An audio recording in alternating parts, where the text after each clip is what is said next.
Hello everyone, I'm Rebecca Keppel. In today's video, I am sharing the new Spellbinders Fluted Classics collection. They sent me several dies from this collection and I want to share with you how beautiful and detailed they are and how those details really help make your backgrounds shine. First, let's take a look at the dies that I have from the Fluted Classics collection. I have squares, ovals, and slimline. There are also circles and rectangles available in this collection.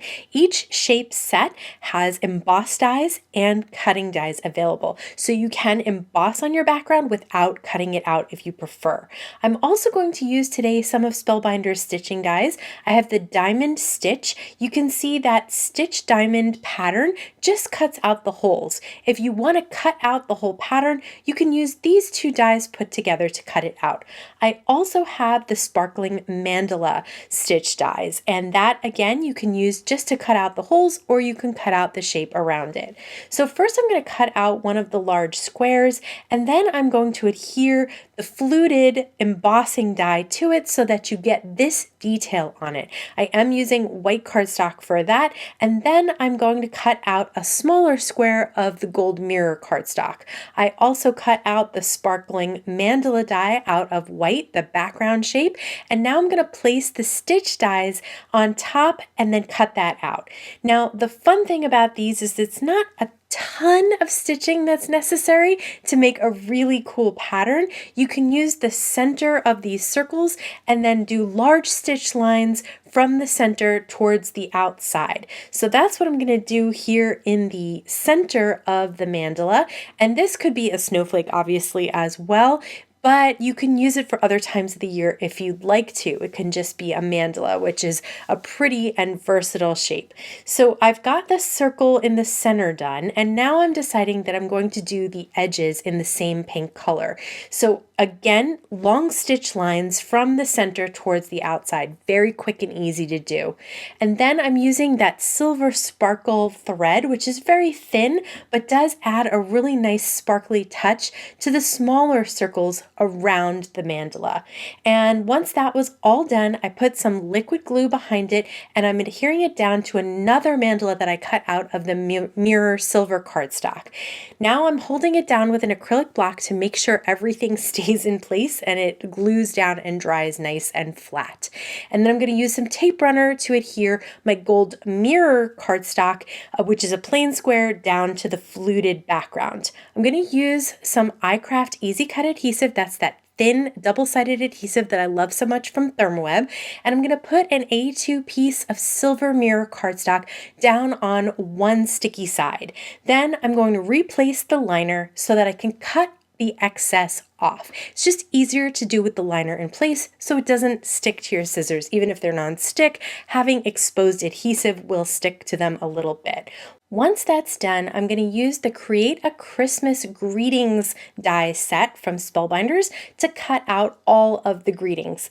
And I love these because they are this really pretty, fun, elegant but whimsical font, and I love how you can combine different words to create different greetings. So for this one, I am going to use warm wishes, and I really love silver, gold, and white with then maybe just one little pop of color, and that's the pink. So I think all of these cards are going to have that type of element as far as the colors towards them, because I really feel like they create a nice elegant touch. So now I'm just going to use the Spellbinders fashion embellishments just to put a little bit of dimension and shine on parts of the mandala that I did not stitch at all. I'm going to use both gold and silver. So again, the theme of this Get a Jump on Christmas video is more elegant and the metallics. So this card was done really in a matter of minutes. That stitching did not take me that long, and the fluted background is really just an easy, quick way to give an elegant look. This time I'm going to use the ovals. I cut out an oval out of gold mirror cardstock, and then I added the fluting on top. This time I'm going to use the Oh Christmas Tree Etched dies, which is a layering die set similar to what we've been doing before, where you cut out the background layer and then you put the other layer on top, hold it in place with some tape and then cut that out as well. So I am layering this on white cardstock so that it looks like there are snowy boughs to this Christmas tree. And then I'm gonna lay that on the gold fluted background with some tape runner and then pop that up on some foam squares. Again, super simple, quick and easy. I'm going to add the Merry Christmas sentiment that has the adhesive on the back. This really came together in a matter of minutes and I felt like it needed something else in the background. So what I'm going to do is I'm going to take those fashion embellishments, I'm going to put one at the top, one at the bottom, and one on either side. And then I'm going to put another one in the center of each of those, and then I'm going to put another one in the center of each of those. And that's a really easy way to line up what looks like a beaded background for this card. For this card, we're going to use the Fluted Classics Slimline die set, and I'm also going to take advantage of Spellbinders Slimline embossing folders. If you remember some of these products, it's because I've used some of them before. I didn't have the Fluted Classics set yet because those just came out, but some of these others I've used in a previous Get a Jump on Christmas video, which I will link to up in the right-hand corner here if you want to see them in more detail. But just check out that shine and emboss dot. I love that. This time I'm going to do the fluting first. So I'm going to use the embossing die first, and then I'm going to line up the rectangle on the outside. You can do it either way. I just wanted to share that there's two ways that you can do this. For the diamond stitch, I am going to make sure the edges touch and then tape them in place. Don't overlap them. That will ruin your dies if you run a die that's overlapped through your die cut machine. But you do want them touching so that it cuts the whole pattern out. And then you add the stitching on top by placing that die on top and running it through your die cut machine once that white cardstock was cut out.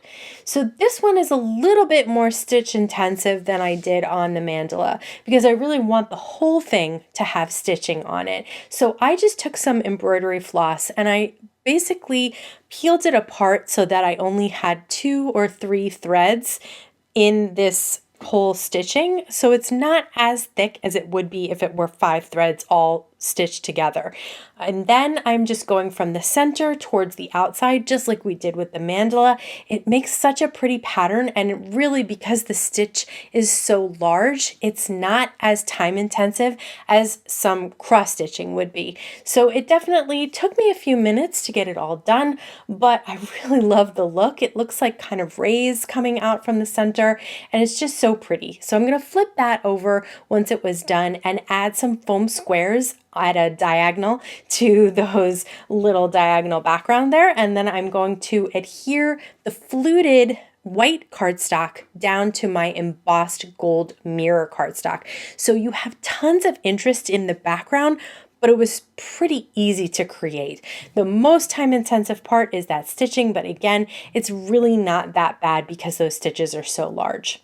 Okay, and then I'm going to add the Happy Holidays. That already had the adhesive behind it, so that was super easy. And then I did add some fashion embellishments to the center of those stitched diamonds. You can see that in the photo. I did also want to share that the reason that they have the diamond stitch die that cuts out the pattern in 2 pieces rather than 1 is so that you can use one piece to create a border at the bottom rather than always having to cut out the entire diamond pattern. So I used the bottom border to cut that out and then placed the little diamond stitch on top and then cut that out. This time I'd used the square Fluted Classics, and again I did the fluting first, so embossed this silver mirror cardstock, and then I'm placing the square around the outside so that I can cut it out. And I'm going to adhere that diamond pattern with white cardstock down to my fluted silver background. And this, I just wanted to share that you don't always even have to do the stitching. It makes it look like a really pretty eyelet lace if you just adhere white cardstock with those stitched holes cut out of it. It adds some nice interest really simply and easily, and you can stitch if you want, but you don't have to, and it really creates a pretty look. So this time I cut out of gold mirror cardstock. It says Happy Holidays, and then I also used some of the snowflake dies from the Holiday Decorations die set from the 'Tis the Season collection from Spellbinders. So I just wanted to share that if you don't have iCraft Easy Cut adhesive, you can absolutely use a bit of liquid glue, something like Ultra Bond, any other liquid glue that is nice and strong but dries clear, that won't ruin your card if a little bit smears out the side, because on these really skinny fonts, it can be hard to hide everything back there and get them adhered down all the same. Once everything was adhered down, I turned to those fashion embellishments in gold and silver once again to add a little bit of extra details because this card was so simple. But look at that fluted classic in the background. It is just such a pretty pattern, and then again, so easy to create. Aren't the details in those dies amazing? They really add so much to a simple background. If you love Spellbinders dies as much as I do, check out the last video I made with their dies here. As always, I want to thank you so much for spending time with me today. Please stay safe, stay healthy, and I'll see you again soon. Hey buddy, you okay? It's been a long day, huh? Thanks for sticking with me under the desk.